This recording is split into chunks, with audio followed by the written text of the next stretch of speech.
అభిమాన సోదరులందరికీ నా నమస్కారాలు. ఇక్కడికి విచ్చేసినటువంటి పాత్రికేయ మిత్రులకి, మీడియా మిత్రులకి, ఇక్కడికి విచ్చేసినటువంటి అర్జున్ సన్ ఆఫ్ వైజయంతి చిత్రం బృందం అందరికీ కూడా నా నమస్కారాలు. హీరోలతో ఈక్వల్గా నిల్చున్న ఏకైక మహిళ ఎవరైనా ఉన్నారంటే అది విజయశాంతి గారు ఒక్కళ్ళే.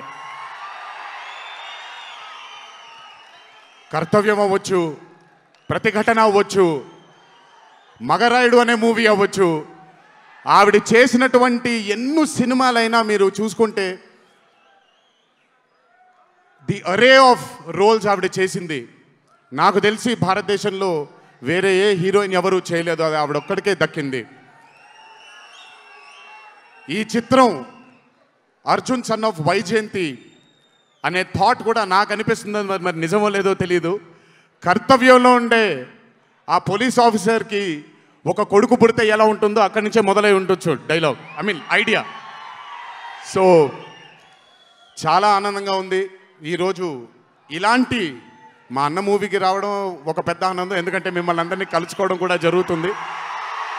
కానీ ఈ మూవీలో ఒక చిన్న ఉత్సాహం ఎక్కువ ఉంది, ఎందుకనంటే ఈ చిత్రాన్ని నేను చూడడం జరిగింది. 20 నిమిషాలు మాత్రం థియేటర్లో కూర్చున్న ప్రతి ఒక్కళ్ళ కళ్ళల్లో నీళ్లు తిరక్కపోతే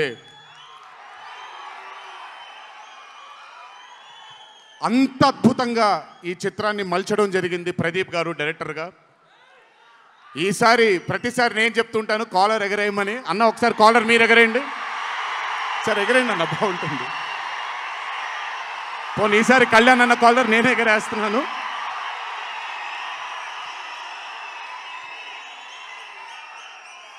సినిమా చూస్తున్న నాకు నా వల్ల కాలేదు కళ్ళలోంచి నీళ్ళని ఆపుకోవటం.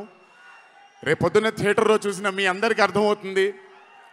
ఆ క్లైమాక్స్ అలా రావడానికి, క్లైమాక్స్ అని కూడా చెప్పేస్తాను, ఆఖరి 15 నిమిషాలు అంటే క్లైమాక్సే కదన్నా, అది పెద్ద దాచాల్సిన అవసరం లేదు. కానీ సర్లేండి, ఇంకో ఎంతో దూరం లేదు. ఆ ఆఖరి 15 నిమిషాలు అలా రావడానికి ఒకే ఒక కారణం కళ్యాణ్ అన్న మాత్రమే. అయినా ఆ ఐడియాని నమ్మకపోయి ఉంటే ఒక ప్రేక్షకుడిగా నేను ఎంజాయ్ చేసేవాడిని కాదు ఆ చిత్రాన్ని. అయినా నమ్మి ఎంత డెడికేట్ చేశారంటే ఆయన చాలా సినిమాలు చేశారు కళ్యాణ్ అన్న, ఎన్నో అరే ఆఫ్ మూవీస్ చేశారు. కానీ అర్జున్ సన్ ఆఫ్ వైజయంతి ఒక స్పెషల్ ఫిలింగా ఆయన కెరియర్లో నిలిచిపోతుంది అనేది నా నమ్మకం.